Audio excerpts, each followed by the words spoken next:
అండి. నా పేరు పైడి మురళీమోహన్. ఆంధ్రవలస నియోజకవర్గం సర్బుజిలి మండలాధ్యక్షుడిగా ఉన్నాను. అయితే మన శ్రీకాకుళం జిల్లాలో రాజకీయాలు ఎప్పుడు కూడా కొత్తగా ఆసక్తిగా ఉంటాయి. అన్ని సదుపాయాలు ఉన్నా సరే మన ఈ శ్రీకాకుళం అనేది డెవలప్మెంట్ కోసం ఏ ఒక్క నాయకుడు కూడా కృషి చేయరు. కానీ ఇప్పుడు మొన్న గత ప్రభుత్వంలో అయితే మాత్రం మరి దారుణంగా విమర్శలు చేసే పద్ధతి కూడా మారిపోయే విధంగా ఉన్నాయి. ఇప్పుడు మన టెక్లీ ఎమ్మెల్సీ గారు దువ్వాడ శ్రీని గారిని తీసుకుంటే ఆయన అయితే డైరెక్ట్గా వ్యక్తిగతంగానే అటాక్ చేస్తున్నారు.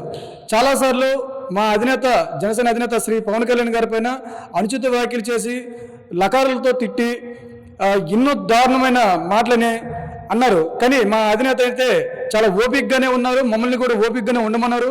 అదే మేము సమన్వయం పాటించాము. అయితే లేటెస్ట్గా మొన్న చంద్రబాబు గారి దగ్గర 50 కోట్లు తీసుకున్నారనేసి అనుచిత వ్యాఖ్యలు చేశారు. దాని యొక్క ప్రూఫ్స్ మీ దగ్గర ఉంటే నిరూపించి మాకు తెలియజేయవలసిందిగా కోరుకుంటున్నాం. అది అనుచిత వ్యాఖ్యలు చేయడం వల్ల పలచబడి ప్రజల్లో ఉన్న పేరు ఉన్న పోగొట్టుకుంటున్నారు ఈ దువ్వాడ శ్రీను. అయితే ఈ రాజకీయాలని కొత్త రాజకీయాలుగా అసలు ఈ రాజకీయ పదాన్ని మార్చేసి ఒక విధంగా ఈ దువ్వాడ శ్రీను గారు తయారయ్యారు. అయితే గతంలో చేసిన వ్యాఖ్యలు మేము పరిధిలో తీసుకోకపోయినా ఇప్పుడు మొన్న లేటెస్ట్గా తీసుకున్న ఏదైతే 50 కోట్లు తీసుకున్నారో చంద్రబాబు నాయుడు దగ్గర అని చెప్పారో ఆ వ్యాఖ్యలపైన మేము ఈరోజు సర్బుజిలి మండలంలో నేను జనసేన పార్టీ మండలాధ్యక్షుడిగా ఉన్నాను కాబట్టి అక్కడ నా పరిధిలో ఉన్న స్టేషన్లోకి వెళ్ళి దువ్వాడ శ్రీని గారి పైన మేము పోలీసులకు ఫిర్యాదు చేయడం జరిగింది. ఇలాంటి వ్యాఖ్యలు ఏ ఒక్క నాయకుడు చేసినా సరే కఠినమైన చర్యలు తీసుకోవాలి.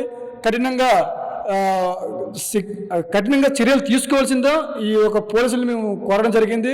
అలాగే మా జనసేన నాయకులు కార్యకర్తలు ఒక మనోభావాలని దెబ్బతీసే విధంగా ఈ దువ్వాడ శ్రీని గారు మాట్లాడారు కాబట్టి దీనిపై తక్షణమే చర్యలు తీసుకోవాల్సిందిగా పోలీసులకు మేము ఫిర్యాదు చేయడం జరిగిందండి. మరిన్ని వీడియోస్ కోసం ఛానల్ ని సబ్స్క్రైబ్ చేయండి. లేటెస్ట్ అప్డేట్స్ కోసం వాట్సాప్ ఛానల్ ని ఫాలో అవ్వండి. ఆ లింక్ డిస్క్రిప్షన్ లో ఉంది.